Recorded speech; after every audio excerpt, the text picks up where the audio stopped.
Video शुरू करने से पहले सब्सक्राइब जरूर करें। अब्राहम की बड़ी परीक्षा।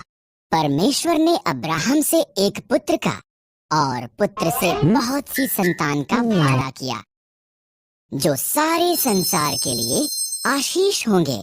पर अब्राहम और उसकी पत्नी सारा बच्चे पैदा करने के लिए बहुत बूढ़े थे। 20 साल बीत गए। अभी भी अब्राहम ने परमेश्वर के वादे पर भरोसा किया। जब वो 100 साल का था और सारा 90 साल की थी, परमेश्वर ने उन्हें अपना वादा याद कराया। सारा एक बालक को जन्म देगी। जब उनका पुत्र पैदा हुआ, सारा इतनी प्रसन्न हुई कि वो प्रफुल्लित हुई। परमेश्वर ने मुझे प्रफुल्लित किया है, उसने कहा। इसलिए उन्होंने उसका नाम इसहाक रखा, जिसका अर्थ है वो हंसता है। जब इसहाक एक छोटा लड़का था, परमेश्वर ने अब्राहम को उसके पुत्र को मोरिय्याह पर्वत पर ले जाकर उसकी बलि देने को कहा। परमेश्वर इस तरह अब्राहम की परीक्षा ले रहा था। इसहाक लकड़ी उठाकर चला और अब्राहम ने छुरी और मशाल ली। इकट्ठे वो पहाड़ पर चढ़ गए।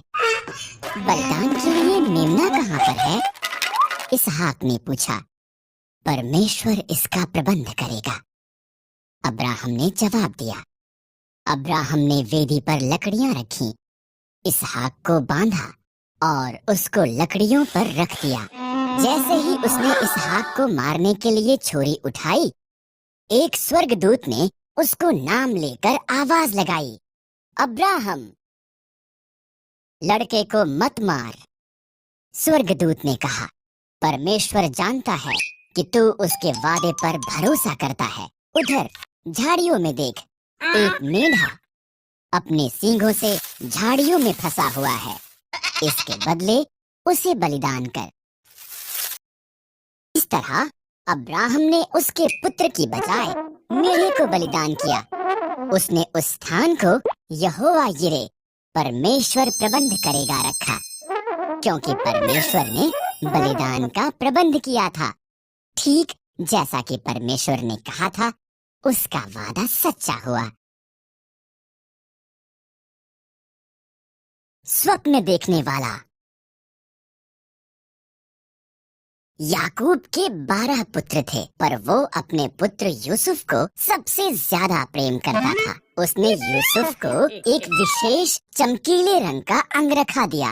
यूसुफ के भाई उससे ईर्ष्या करते थे, उन्होंने उससे नफरत की।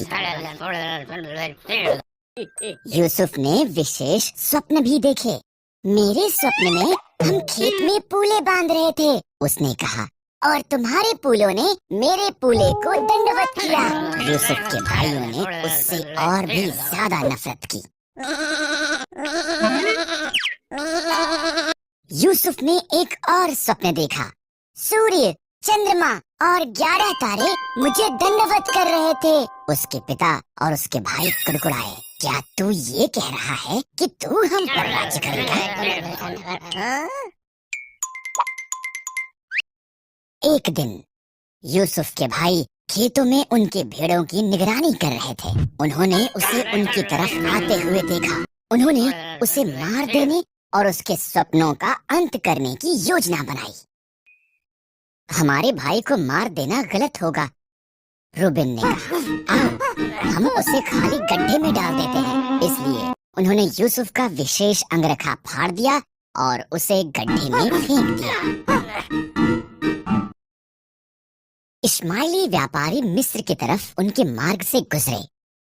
आओ हम यूसुफ को इश्माइलियों के गुलाम के रूप में बेच देते हैं, यहूदा ने सुझाव दिया। इसलिए भाइयों ने यूसुफ को चांदी के 20 सिक्कों के लिए बेच दिया।